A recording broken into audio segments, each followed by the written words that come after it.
2026-এর টি-20 বিশ্বকাপ যেটা শুরু হতে আর 1 মাস মতন বাকি আছে সেটা আমরা খেলতে চাই না ভারতে গিয়ে। আগে হ্যাঁ, ঠিকই শুনছো তোমরা, 2026-এর বিশ্বকাপ আমরা ভারতে গিয়ে খেলতে চাই না। তার জায়গায় আমাদের যে ম্যাচ আছে বা শিডিউল যাই আছে ভারতে, সেগুলো তোমরা সব নিউট্রাল ভেন্যুতে শিফট করে দাও, অর্থাৎ শ্রীলঙ্কাতে। কারণ আমরা আমাদের 2026-এর টি-20 ওয়ার্ল্ড কাপ সেখানেই খেলতে চাই। এই ধরনেরই রিকোয়েস্ট বাংলাদেশ ক্রিকেট বোর্ড আইসিসির কাছে জানিয়েছে। মানে এক কথায় বলতে গেলে এইবারের টি-20 বিশ্বকাপটা পাকিস্তান যেমন খেলছে সেরকমই খেলতে চায় বাংলাদেশ, আর তারা সেই রিকোয়েস্টটাই জানিয়েছে আইসিসির কাছে। এবার দেখা যাক আইসিসি কি বলে।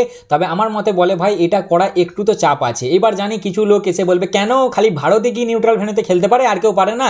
অবশ্যই পারে ভাই। তবে আমি যতটা জানি চ্যাম্পিয়ন্স ট্রফিতে যেটা হয়েছিল, ভারত আগে থেকেই ক্লিয়ার করে দিয়েছিল যে আমাদেরকে নিউট্রাল ভেন্যুতে খেলালে আমরা টুর্নামেন্ট খেলবো, না হলে আমরা খেলবো না।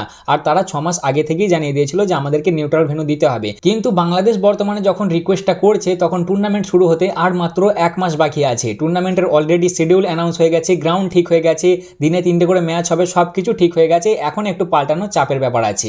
বাকি তোমাদের কি মতামত এই ব্যাপারে অবশ্যই কমেন্টে জানাবে।